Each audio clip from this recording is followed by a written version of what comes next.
Hello, and welcome back to the podcast. I am your host, and my name is Heidi, and today we have a very special guest, you guys. You're never gonna believe it, you guys.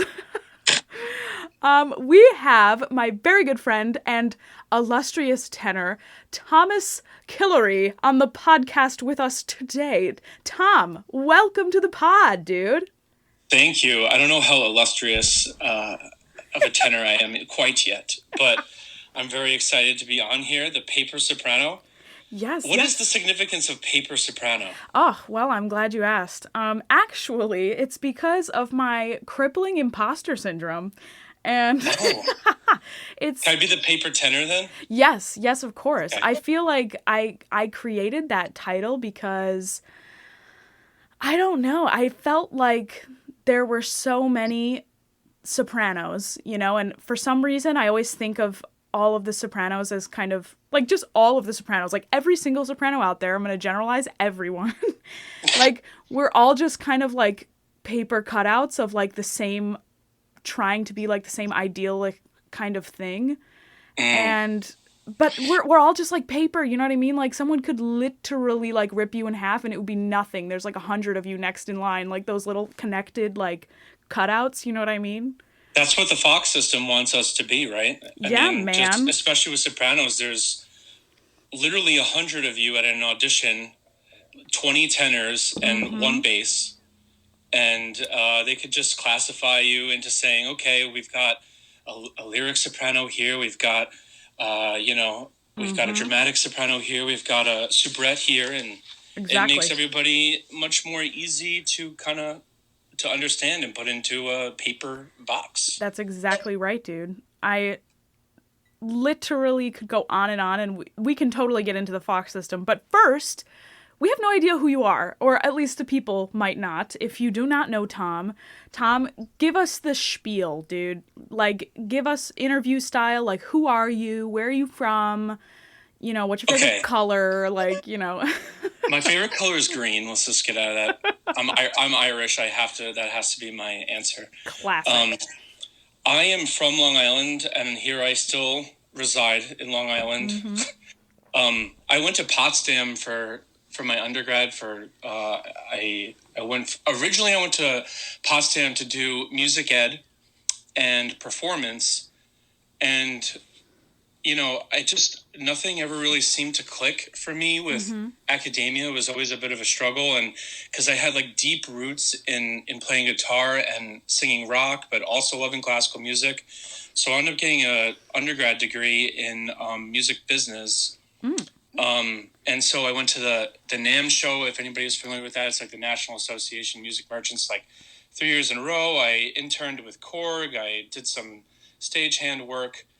And I just realized, like, I don't want to be, in a marketing department. I want to be doing music. So a couple years later, after getting denied from every school I applied to for my master's degree, I tried again, got into Manus and did a couple years there and pursued more of a classical tenor career, and really loved my time there, but didn't really... Also, still in the back of my mind, always had these little bits of doubts about what exactly my path is going to be. And then I decided, okay, I'll go do my doctorate at Stony Brook because it's literally 15 minutes from where I grew up. And I had a lesson with Brenda, and she seemed pretty awesome.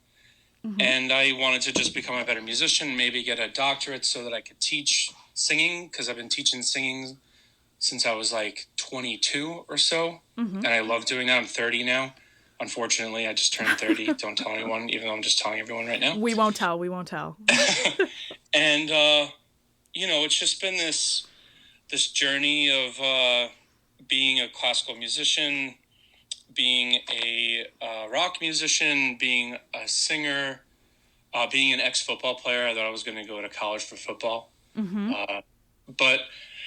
and now we find ourselves in this pandemic, and I think a lot of us are questioning, what is the next step for us? And many of my friends are starting careers in completely non-music related fields because they just need to make some money. And Mm-hmm.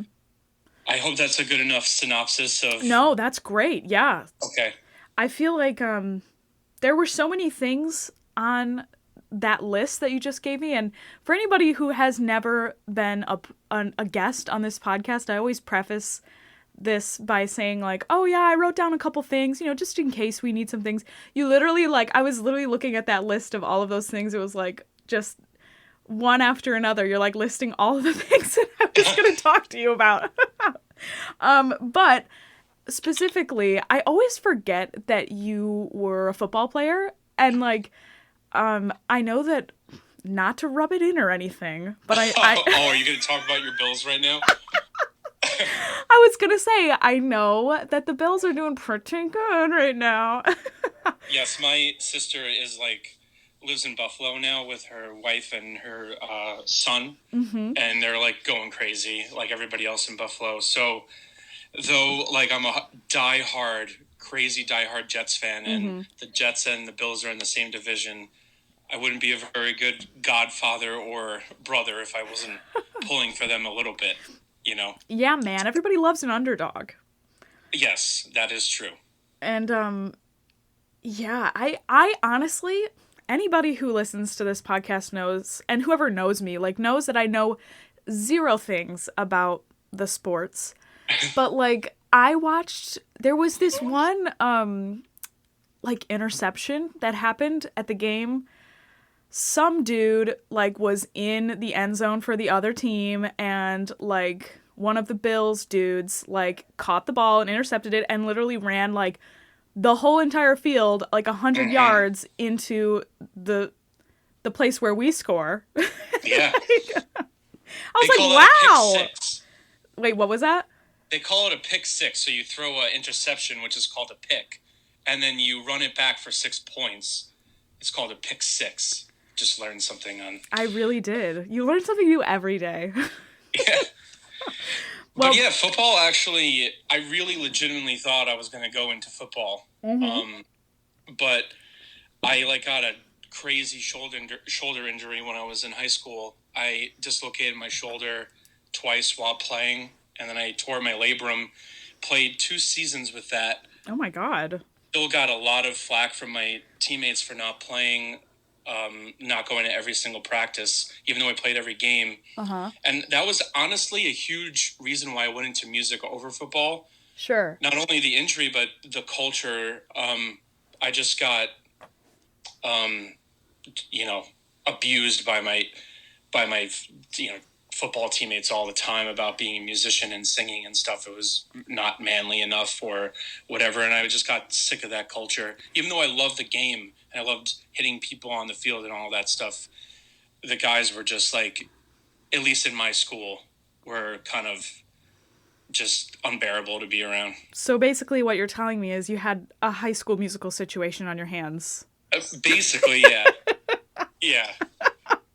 Honestly, and then I went living and did for the that. musical my senior year, and then I was like, oh, wait, these thespian people are the bomb. Yes. They were come very over to the dark accepting of me side. immediately. They didn't put me through some hazing process to become one of them. Yes, we don't do that. We just, throw shade every now and then and are a little bit petty when, things happen, and, we have our own set of drama, but no hazing for the most part, from my experience. Yeah. Definitely not compared to the actual physical hazing of football. Yes, right. Yeah, I can imagine. Yeah, all those stories you've ever heard, they're true. Really? Oh my God, scandal. Well, not scandal. I kind of knew that. Like, I feel like, as I said before, and everybody knows, I am not a sports gal, but I have, like, when I was younger, I actually was on the lacrosse team, and I was a cheerleader for a time. I actually auditioned for I almost just said auditioned for the basketball team because that's the kind of person that I am. I tried out for the basketball team and was promptly asked to leave after the first day. And I don't know why I did that, but like, I liked the idea of sports, and I did martial arts for like 12 years of my youth.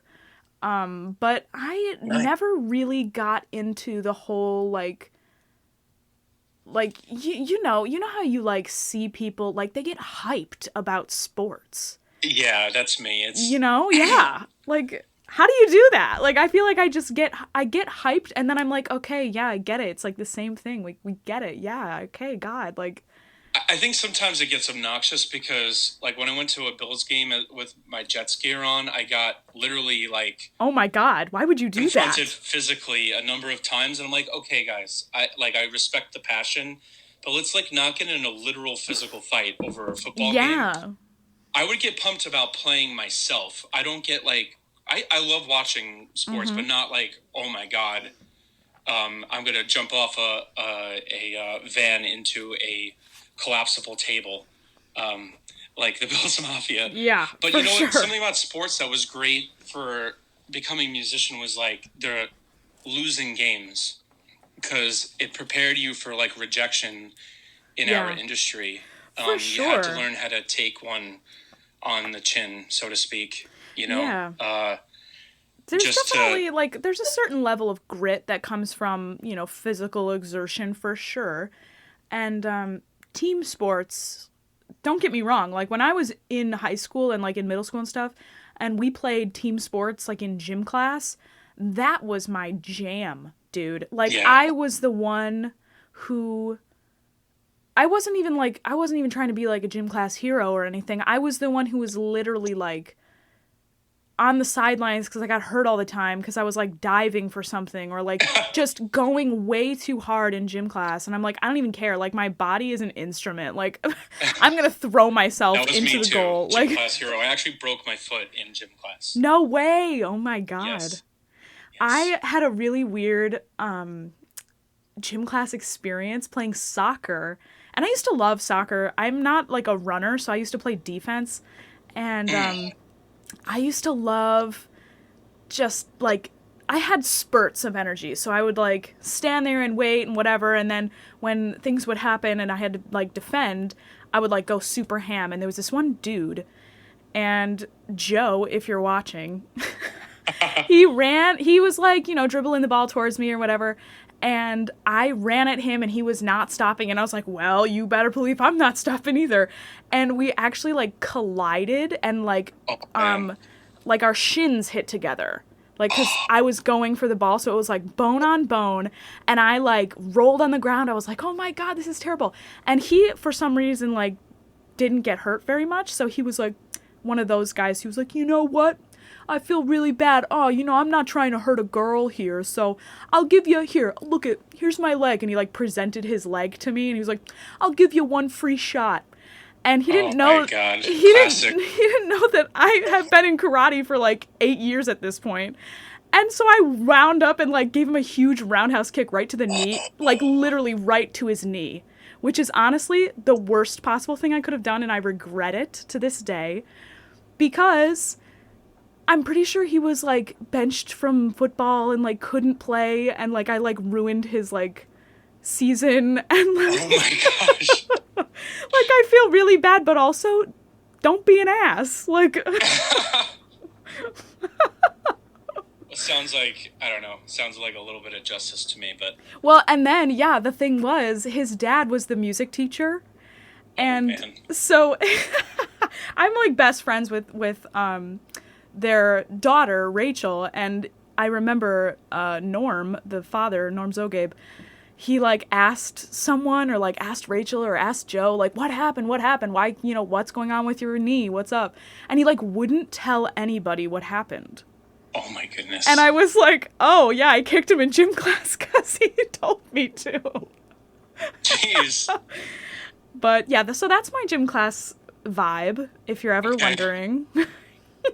Yeah. But I do regret that. I would never do something like that today, and that was definitely, like, 13-year-old hormonal teenage Heidi, like... Yeah, we've all done stuff like that. At least I have, for sure. Yeah, ma'am. So, you also mentioned getting away from sports, because I don't even know how on earth I've been talking about sports for more than, like, 3 minutes, but... So you talked about your love for guitar. How long have you been playing guitar? I've been playing guitar since I was about, I think, 13. Mm-hmm. I'll give you a little story because I think people would find it funny. I went to go see the movie School of Rock with my best friend when I was 12 years old. Yeah. And I saw that. At this point, I had gone through like my ghetto phase. I'd gone through my skater phase. I had like no idea who the heck I was. And I went and saw this movie. And I was like, whatever the heck that is, that's what I need to do for the rest of my life. Nice. Like the music in that, and I think looking back, like Jack Black's energy and like legitimate passion for that music, it just spoke to me in a certain way. And I like went home and I was like, Mom, I need a guitar. I need an electric guitar right now. She's like, no. And because she thought it was like some fad, I've always been like an impulsive kind of person. Like I get excited about something, I need whatever. So then like the next week goes by, I'm like, Mom, I need an electric guitar. And I was just harassing her for about like 6 months about it.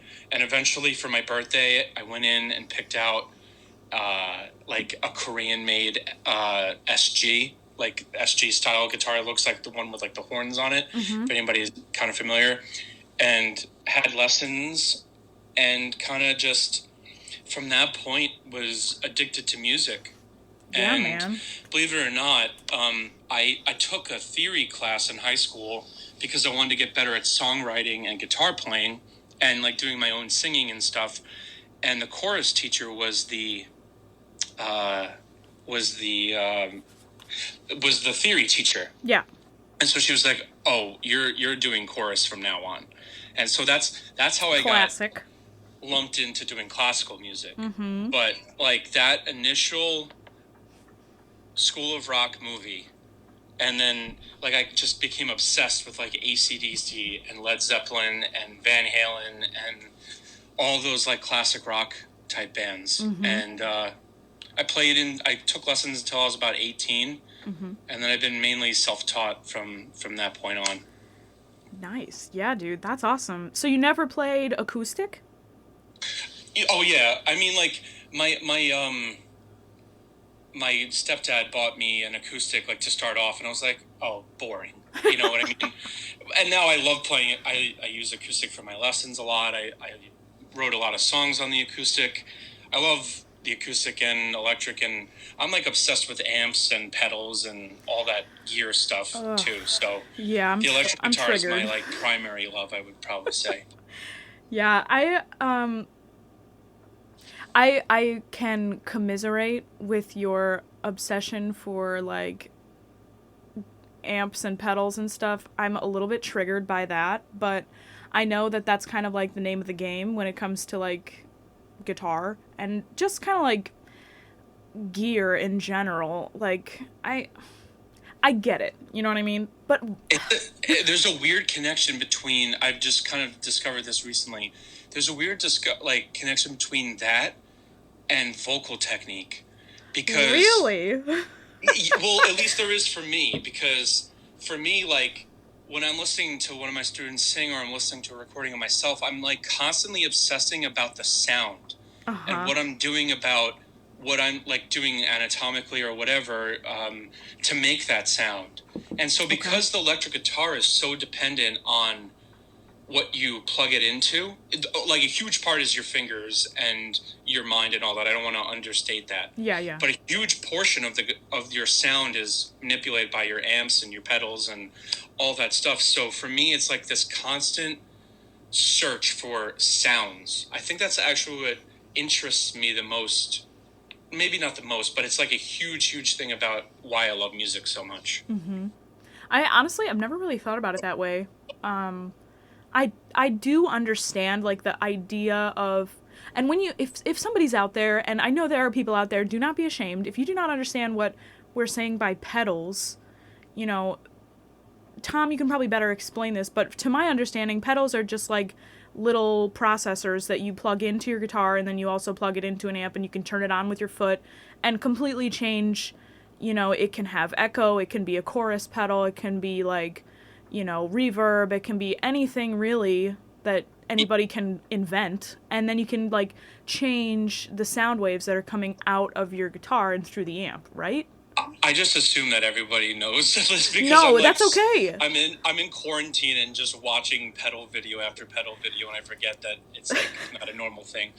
But like, so for instance, pedals have actually had a huge impact into the creation of rock and roll in general. Like, Yeah. Jimi Hendrix used a pedal called a fuzz face back in the late '60s, and guys like Jimmy Page from Led Zeppelin and many others were using a fuzz pedal called the tone bender, which and these particular fuzz faces add like a ton of distortion to your sound, and that was able to give these guys enough distortion where they can get that gritty, thick, harmonically rich, full sound without having to turn an amp all the way up, because Yeah. prior to the pedal, you need to take your volume pedal. I mean, you need to take your volume knob on the amp and put it all the way up so that you get the natural distortion. That's why partially why rock music was so loud, because they needed to crank the amps to get the sound that they wanted. And there was like no PA systems like you have now Sure. where they could amplify it. So It totally blows my mind that, like, not to say how, how far we've come with music, but thinking about music today, in comparison to these guys, like Led Zeppelin and all these dudes who are out there, like, really inventing it, like, it is crazy to me that there has been so much inventing that has just become now standard practice, and over a really short amount of time in terms of like the grand scheme of things, you know what I mean?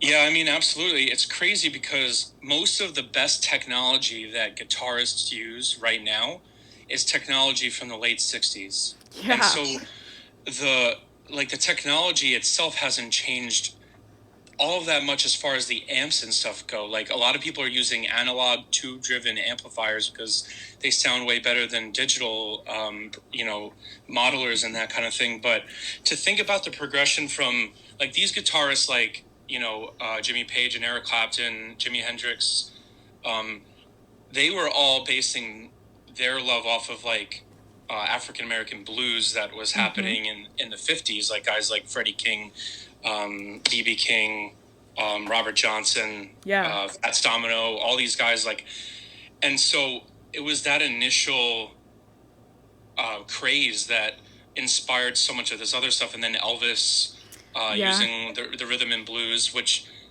they used to people used to think, okay, rhythm and blues is African American music, and country, western, and that stuff is white music, and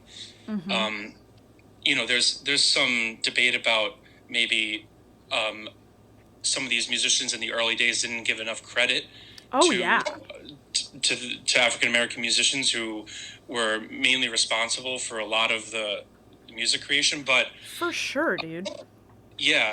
But a lot of those things were completely just like those barriers between race and music, which were artificially created by record companies anyway, were then destroyed in the late 60s because people were like, oh wait, this rhythm and blues stuff is like the bomb, and we need this. And it's the music that we have today in pop music is like you can draw a direct lineage back to that stuff. But there's like you said, there's like a crazy amount of invention and innovation from, let's say, like 1960 to now. It's crazy nuts. It's totally, and it's like not only just the technology, but I also think like it's becoming like I almost think about like I'm having this image in my brain of like in the 60s there was orange trees and people were like picking the oranges and like eating the oranges and they were like, yay, oranges. And then like in the 90s they were like, we can like turn this into juice, right? And we can just drink the juice instead of eating the orange. And like songs got a little bit more condensed and a little bit more whatever. And then now it's like pop music is like concentrate.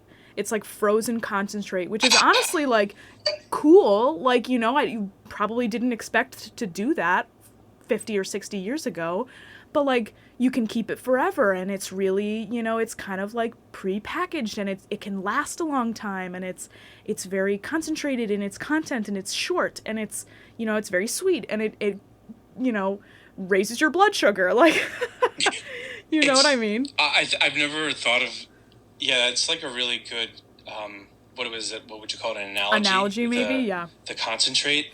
I think a lot of music now, and I used to kind of just poop on all new music all the time because I almost viewed myself as this purist or whatever, but we've all been there, don't worry. Yeah, I think a lot of the music of today represents the culture of today, and that's usually the case of every kind of music. It represents the culture of the times, and with the amount of content that is available on the internet and streaming services where you can literally listen to anything at any time. Yeah. I think it's a race to grab people's attention. Yeah. And so you need all that. You need as much stimulation and content right up front so that you can grab that. Whereas if you listen to a Grateful Dead record from like 1966 from Warner Records, like you're going to listen to that whole album because it's like totally insane. Oh and my you have God, to wait yeah. to kind of understand the whole picture of it. Well, yeah, and that totally makes sense with, like, there's TikTok, it's YouTube videos, things are, like, people's attention spans are, like, a minute or less, basically. There's a lot of people who I even, like, are open with me about this, and they're like, hey, dude, like, I'm happy that you have a podcast, but I really only listen to, like, 4 or 5 minutes of it, and I'm like, honestly, though, oh, we've got the dogs right on cue. But though it is encouraging, podcasts are really popular, and like I listen to like 3 or 4 hour podcasts all the time. Right, and I'm saying like I think that that's kind of a testament to prolonged exposure to things and like delayed gratification. We're just gonna have to talk through the dogs barking. That's just how it is. It's like a segment on the pod. What I was gonna say is I remember I listened to one of your podcasts about, I think it was self-care, and you mentioned about, like, I want to make it clear that I am guilty of that immediate gratification and oh my God, me the too. environment too. Like what you said about not having any stimulation for a minute and like being left alone with your thoughts. I think a lot of people have that same kind of deal right now, and I do think that is reflected in the music of today. For sure. It's really hard. And I think, you know, what you were saying about the availability of all of this stuff it's really interesting because I recently, like just yesterday or the day before, I started reading like minute sketches of great composers, and it's just like this really old book from the 30s that's like a minute on each composer that these two people decided were like the great composers, which is whatever. But like the first one was, I think, Palestrina, and then yesterday's was William Byrd. And I really, honestly, I'm not very good at remembering like facts and dates. Like if I really know them, then I know them. But like a lot of these things get mashed up in my brain altogether. And like just rereading the fact that like back in this guy's time, like in the mid 1500s or whenever he was really thriving, like literally there were no concerts. Like there were no places that you could go to access music. And honestly, written music was hard to come by as well. So like the only time that you would actually get to interact with music was either at church or somebody was a composer friend of yours and they wrote down a tune, or they, you know, wrote out each one like part right for like parlor songs or something that you would sing at a dinner party, or like everybody was weirdly like musically literate despite like the lack of exposure. I think it's because it was so sparse. People were like constantly trying to consume it and learn it and be able to perform it because they were the ones who you would have to consume music from. Like you were it, you know? Nobody was gonna like upload a video to YouTube and you could watch it whenever you want. Like you didn't have friends over, you can't sing all 4 parts. Sorry, like, you know. Yeah, I have to say that, you know, I recently just got Apple Music, and now in the context of my progression in not being able to just have whatever I want all the time, it's like mind blowing where I can just listen to whatever I want at all times. Yeah. But I think if you're raised in that environment, Yeah. it almost becomes like a relative thing. Like you're saying, like, if I have everything, then what do I have?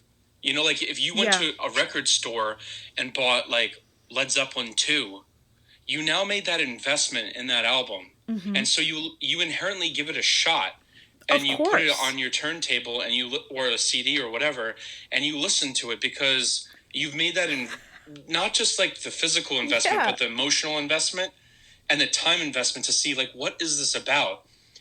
And I think that gets lost a lot of the time now, where for sure, because you're not buying them, it's you know, a song, not an album anymore. And that, honestly, I have a really funny story about that. That reminds me of one of the very first Ben Folds albums that I ever received was a gift from my mom. And Mom, if you're listening, love you, mean it. But my mom is not necessarily like two things. She's not like a professional musician by any means. And also, she's a bit of a thrifty gal, as I am as well. That's where I get it from, you know? So I think the dollar store. The dollar store nails, exactly. Dollar. It's just a dollar. It's just a dollar. That's my whole aesthetic. So, like, anyway, she bought me this Ben Folds CD when I was younger, and I remember getting it and being like, yes, Ben Folds, I love Ben Folds. Oh my God, this is great, amazing, like, thank you so much. And I listened to the whole thing, fell in love with the whole album. I was like, this is amazing. I can't believe it. Like, I love Ben Folds so much. I went to go see him in concert, and it was, like, amazing. And only after then, I had talked to one of my friends, and she was like, oh, you know, what was your first Ben Folds album? And I was like, oh, and I told her, and I think it's called Lonely Avenue, but she was like, oh, that's the worst one. And I was like, what? No, it's not. That's like one of my faves. And she was like, no, that's like the worst one. And I was like, what? And like my mom it was probably like on the sale rack or something. And, you know, she just saw Ben Folds and knew that I liked Ben Folds. So she bought it for me. But like, I had no idea that it was like one of his worst albums. Like critically acclaimed. Yeah. Just like now on these things, you get like little stars next to the good songs, right? Mm-hmm. The quote unquote good songs. Mm-hmm.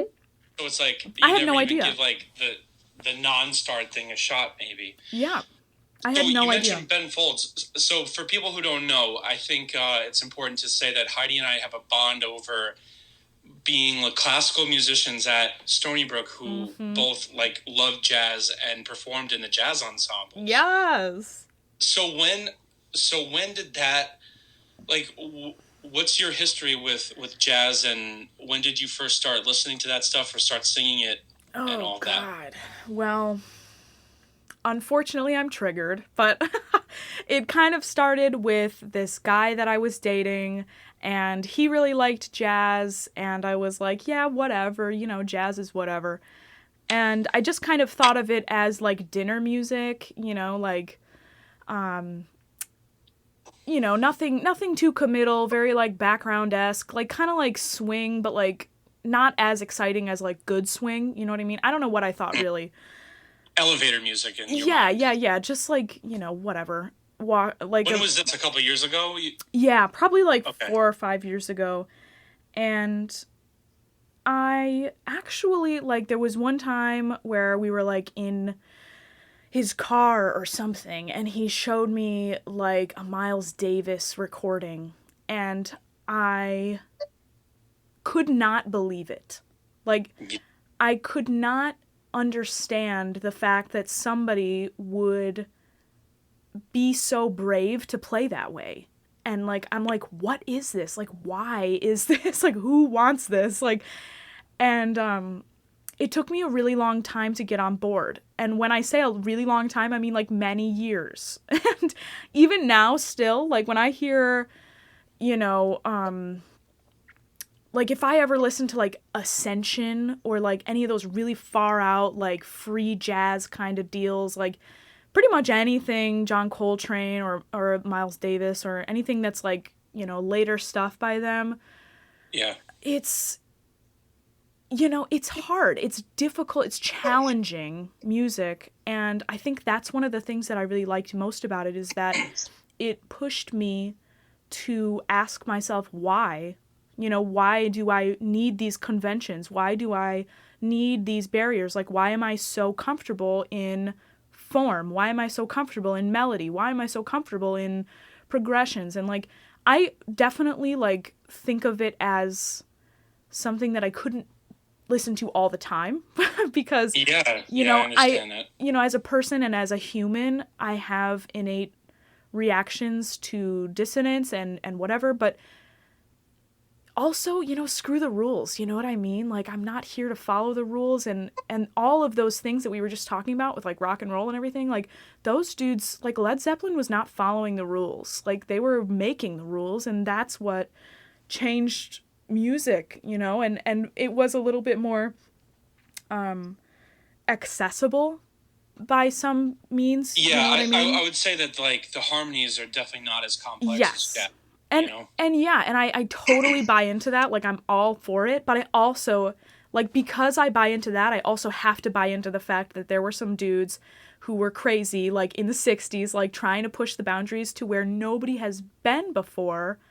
And like, Yeah. these guys were not good people. Like, they were not doing good things in the world, but they were committed to changing the face of jazz, and like even getting away from like the name jazz and like trying to push it into something else. And it's wild. It's just, it's kind of like a, like, I'm still very new in my affinity for jazz, and you know, I Well, really your Ella transcription that you did was like pretty spot on. So well, thanks. I love Ella. She's my gal, and actually I was just listening to her before we popped on here. I'm trying to do another transcription that has been on my plate for a very long time, and you know the drill when something's just been on your plate for too long and you're like, I gotta, you know, polish this up. I gotta get this out of my face, because So it's funny when you mentioned like coming from classical and then going into jazz, like how you loved form and you loved structure. Yeah. And you're great like reader of music and stuff. For me, it was like the opposite. I always could, like, when I was a kid, like 13, 14, whenever I was starting to play, I could always like improvise and like learn things by ear. And Yeah. I loved like not having rules and structures and stuff, which is partially why I think I was so attracted to like rock music and that sort of thing. And then I had to learn. I saw this part of my artistry that was like not fulfilled. I didn't know how to read very well. I didn't know music theory. I didn't know anything about form, all that. So that's like a huge reason why I went to undergrad classical music school. Yeah. But Honestly, me too, dude. Like, I did not start learning music until like, I did not know how to read music. Barely. I didn't even start reading music until like sophomore year. sorry. That was my elbow on the piano. I'm sorry. I know exactly what sound that was. You don't have to explain it. Yeah. But I did not start reading music until like sophomore year of high school. And when I got to college, it was like a rude awakening for me, because everybody else there had been like taking violin since they were 3. And I was like, oh crap, like I am the epitome of like the singer stereotype. Like I have, gosh, yeah, me you too. know, like I didn't know bass clef when I went to oh my college. god, dude, I didn't know treble clef. Like like it was really that way. And like my high school teacher, I don't know why I'm thinking of him so much today, but he called me like the Cinderella story of my year, because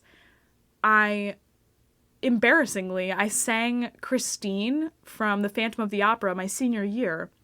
And I honestly learned that entire thing by ear. I could not read a lick of music, and like I was starting to read music, but I was only like 3 years into reading music, like less than 40 minutes a day in my theory class that I had. You know what I mean? So like I didn't know how to read, but I listened to the soundtrack every minute of every day, dude. Like, I will say, I think there's a aspect of classical music these days in the way that it's taught that doesn't encourage the oral tradition as much as it should. Because like, you know, if you're learning like an Ella transcription, the whole point of learning that, not just to like learn how to do it with your voice and how to manipulate your voice to do it, is that you like absorb the style.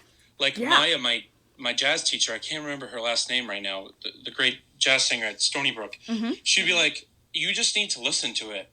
Yeah. And I'm like, and there's so much of undergrad we were like, no, don't listen to anybody sing your art song because then you might be influenced or whatever. Yeah.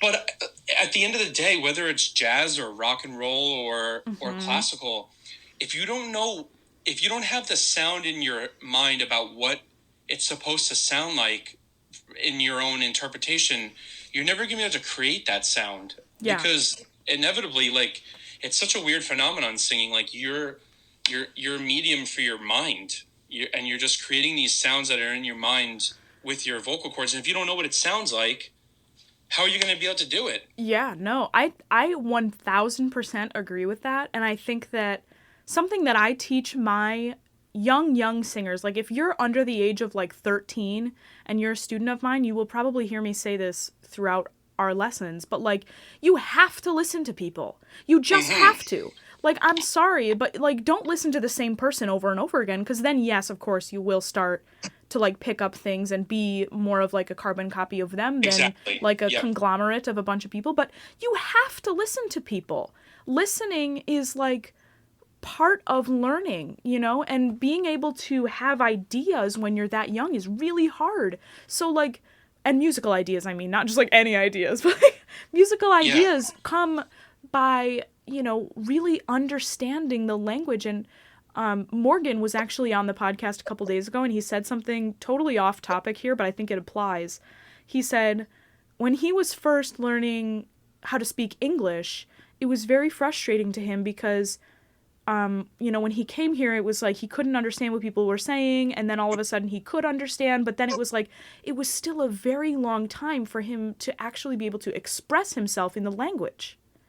And like, expressing yourself in the language is the goal, right? So like just learning the language itself is not enough.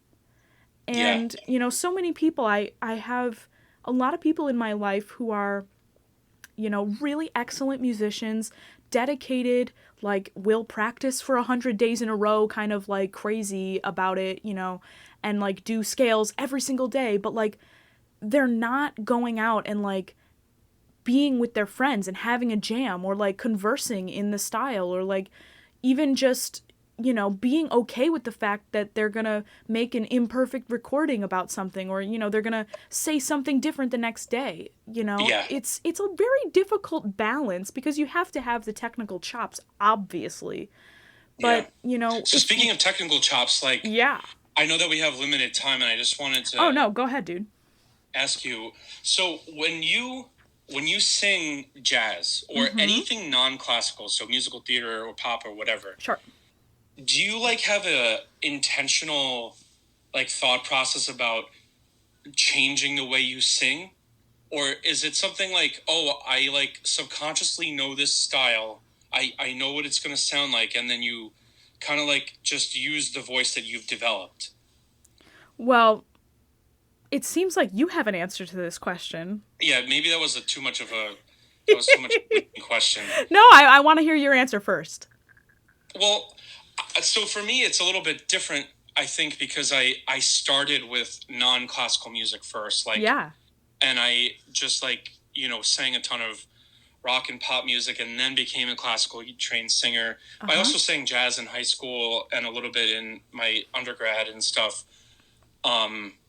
But then I learned how to sing. I think learning how to sing classically helped my rock singing immensely. Like, there's so many things that tied over, like breath support, and I mean, not breath, like all those things that we think about, breathing and blah, blah, blah.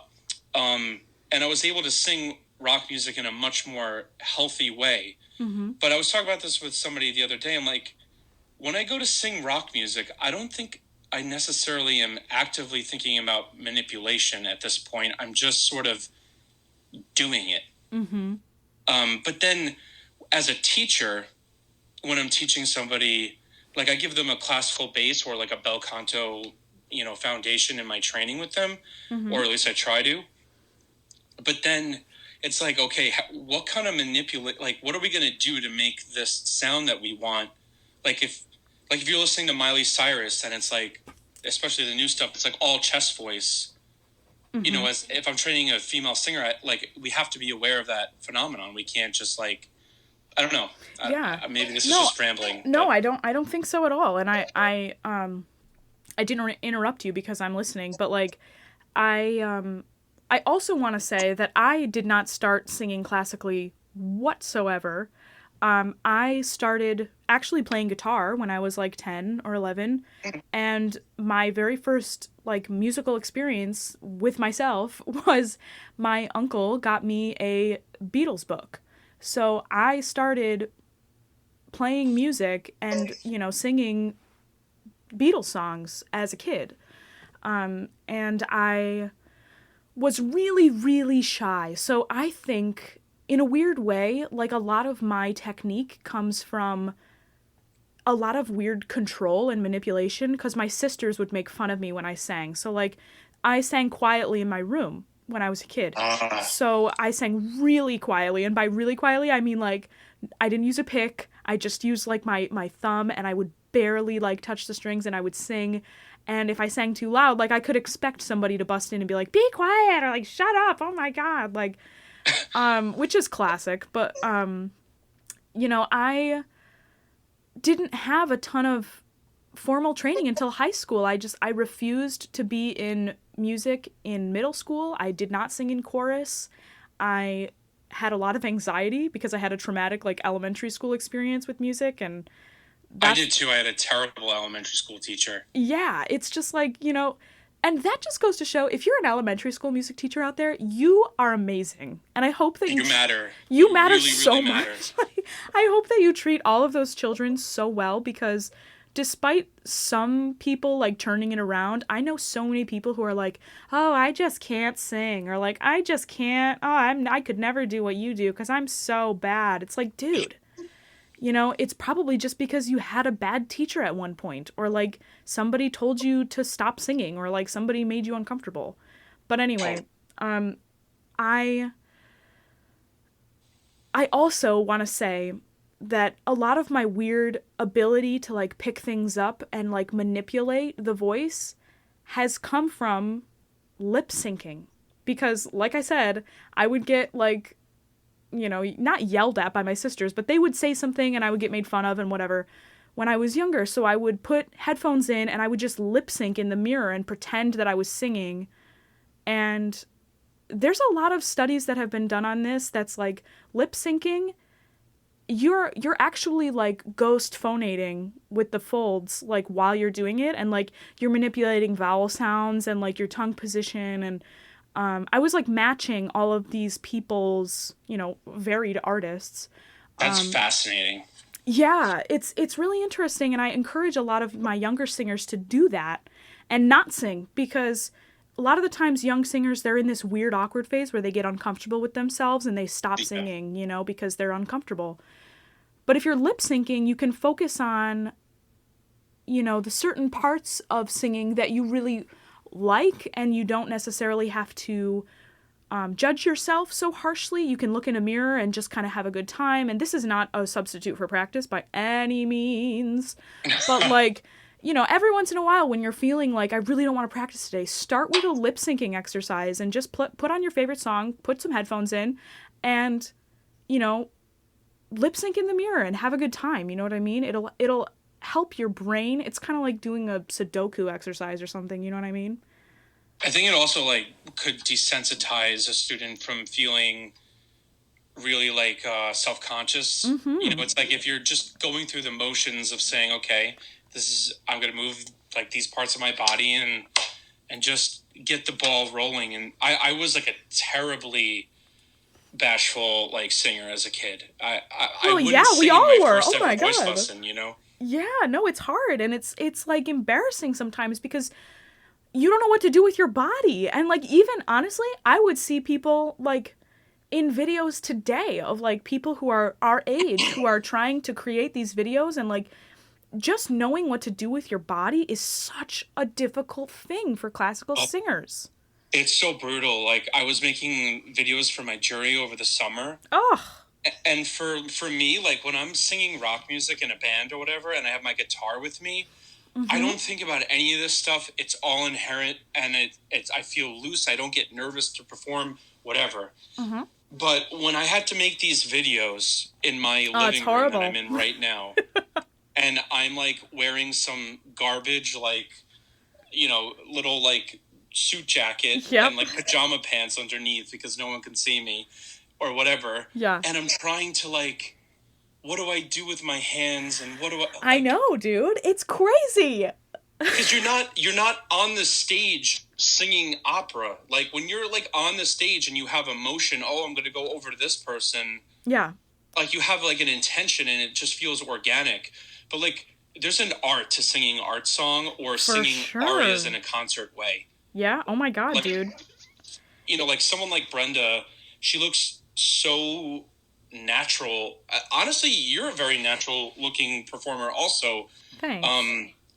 You said like you've done a lot of musical theater. I think that contributes to it also. But there's a lot of classical singers like myself where I think we feel like the urge to want to move and we have it inside us, but it just feels so awkward sometimes to do. Well, and or like we second guess ourselves or something. Yes, that's really the biggest thing is like we're awkward, we feel uncomfortable, and we're like, okay, well, I got to do something to get rid of this feeling. Like, and it's crazy to me because I feel like if people did more active like listening and watching, especially for like classical singers, like if you're trying to get into like the whole classical singing realm, like I highly recommend like watching concert productions of, Maria Callas and, Morella Freni, like all of these old, like even Pavarotti, like they were crazy good at expression, but they barely moved.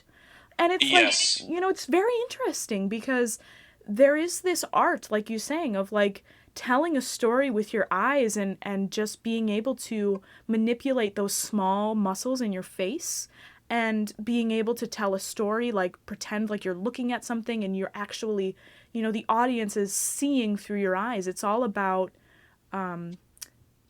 feeling and just how other people feel. You want people to feel what you're feeling. So if you're feeling uncomfortable, I think people genuinely react to when people are being genuine. Mm-hmm. So if you're like, I think when you talk about these greats like Freni and Callas and Pavarotti and Corelli and all these people, they knew exactly what they were saying in every moment, and they had an unbelievably profound connection to the music that they were making, and people recognize that in another person when they're doing it. Yes. And I think people like myself and many people in university are guilty of not taking enough time to really like find the connection to what you're doing, like especially like from a translation standpoint. Oh my God, yes. And because if you're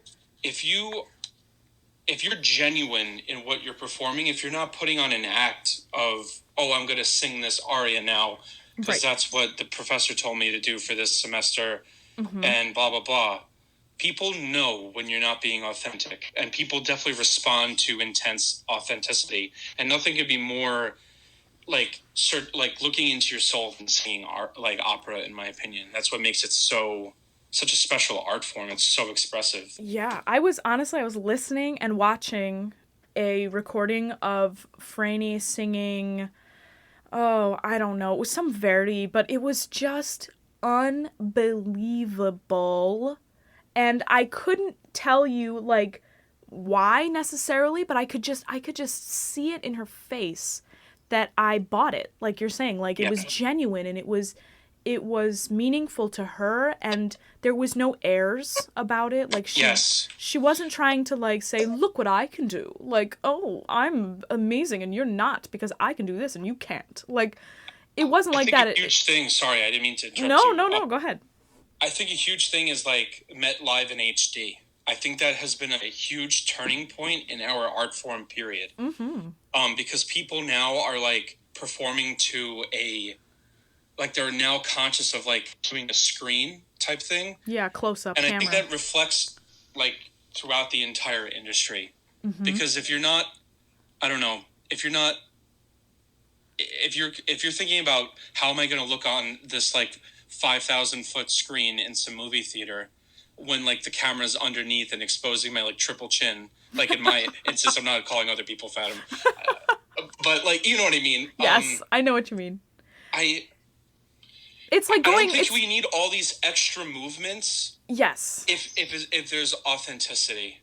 Right. And I think there's a time and place for everything. I also think that it's kind of like going from play acting, like if you're in a play or like a straight play, from like play acting to movie acting. Like, and that's what you're saying about like opera, where, you know, back in the day though, I feel like people would have been closer anyway and would have been in smaller houses. Like in Europe, the houses are smaller, they're not as big as the Met. So they would have had a better opportunity to like see things up close, like we see them on, not as close as we see on the Met Live stuff, but like it would have been closer to movie acting than I think we expect. And I think that's why all those like hardcore Italian bel canto singers who like really understand the tradition, they're so big into, you know, minimal movement because it draws people in. Yeah. You know? I think drawing people in is like just it. And I think it also speaks to the fact that people go to the opera because they want to hear great singing above everything else. Like, of course you want that great singing to be connected with an authentic performance. Right. But, you know, like, let's be real about these plots of these operas for a Yeah, second. they're very simple. But you go because the music and the singing is very moving. And so I think sometimes overacting, like too much movement on a stage, can also detract from a singer feeling comfortable while they're trying to sing this unbelievable feat of this crazy aria that they have to sing. Well, and let's bring it full circle here. This is honestly, you know, not that far away from like what some of these guys were trying to do in the 60s here, you know, Close to the Edge.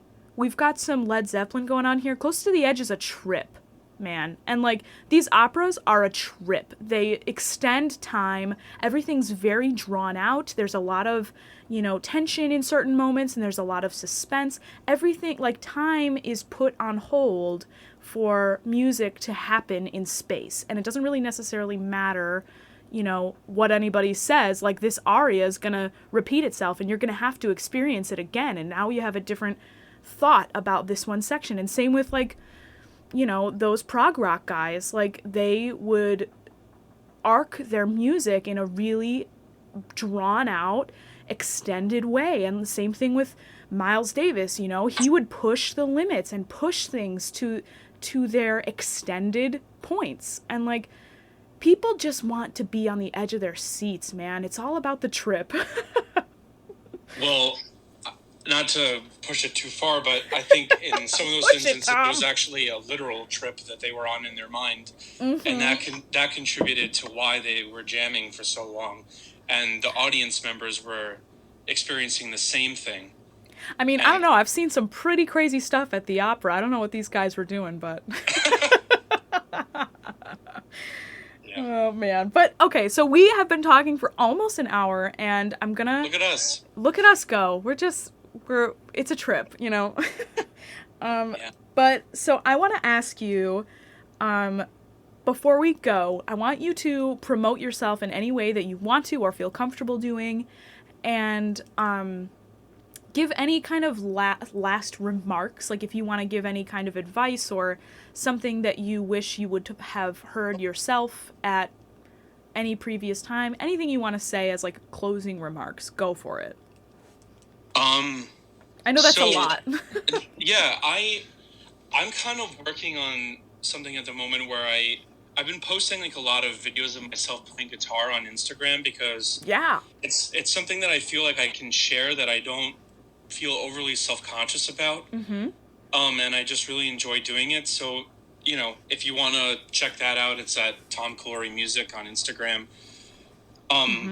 Just to be real with everybody for a second, because that's important to me. I've taken a leave of absence from Stony Brook for this next semester because I'm just not really I'm not able to get into the space that I need to do my art in this what's it called, distanced way, like from virtual way. And I 100% support everything that the school is doing in that way. Like, I don't think we should be singing in person, but for me, it's just not really working. So I get it, dude. Yeah. Within the next couple of months, I hope to like release a website where I'm just going to have like my tenor recordings, my music recordings. I'm going to be trying to maybe get into the wedding scene where I do like cocktail hours, acoustic guitar, and singing. Mm-hmm. And I guess one thing I just want people to know is if you're like feeling isolated or like maybe your passion for music is decreasing or you're feeling frustrated and anxious every day, you are absolutely not alone. And there's so many people I talk to on a daily basis, myself included. I don't talk to myself, but how do you get it? That are just, if you're a musician right now, these are just really hard times. Yeah. And you are not alone. And I think this will eventually end. Right. And there are better days to come. Yeah, well said. I agree wholeheartedly. It's been a very trying time for musicians and artists alike.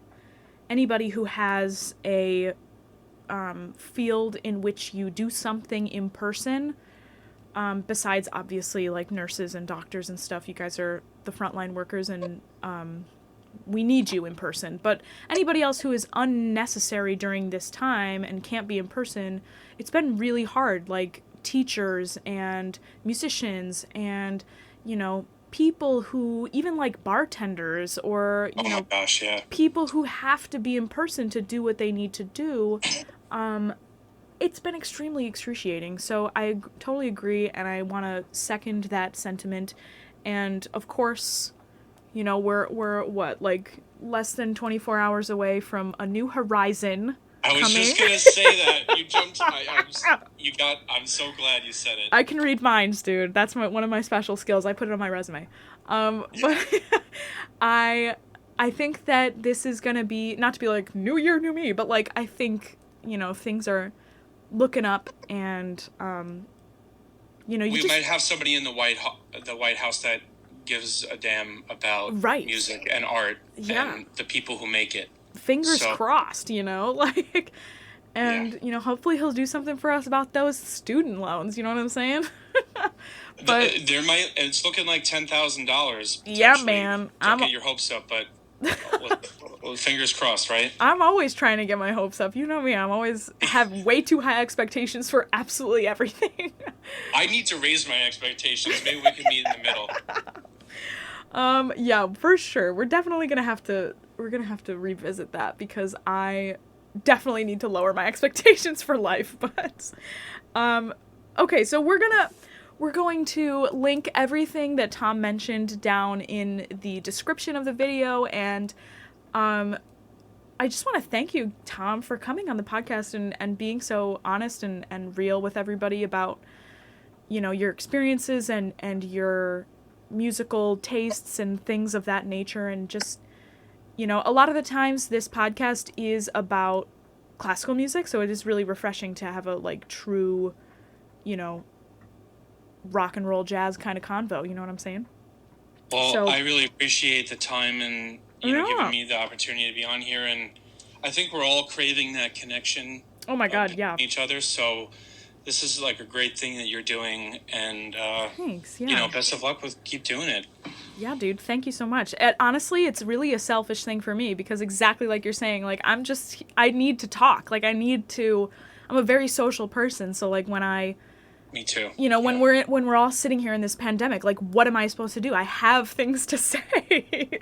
So like I have to talk about them somewhere, and I don't like writing cuz it's too slow, and like I don't like typing things out cuz it's too contrived, and I don't want to post things anywhere, but like there's only like 12 people who listen to this, so it's great. Like I can just say whatever I want. And we'll have a nice little social outlet. So I appreciate everybody who has come on, and you included, Tom. And if you, listener out there listening to this pod, if you like this podcast and you want to support it in some way, go ahead, subscribe, leave a comment, leave a comment. Do it. Leave a like, leave something, tell somebody about it, or don't. I don't care. You know what? I will be telling a lot of people about this one. I'm going to have my students look at it so that they can get some ideas. Yeah, man, totally. I hope I didn't say anything incriminating, but No, like I have almost all adult students. Oh, great. Awesome. Cool. Yeah. Yes. So that's gonna be it for today's episode, you guys. I hope you liked it. I hope you're a little bit uplifted after today's chat. If you were inspired in any way by today's chat, then that's the goal, you know. Even if you were just, you know, able to pretend like you were having a conversation with someone else because you're isolated in quarantine, that's also the goal. Like, I hope that you have a wonderful morning, afternoon, evening, or night, whenever you happen to be listening to this podcast. This is, of course, the Paper Soprano Podcast, and I am your host, here with our guest host today, Tom Killourhy. Thank you so much for being here. And that's going to be it for today's pod, you guys. I never know how to end these episodes, but... Okay, bye. Okay, bye. That's how we're doing it today. Okay, bye, for real.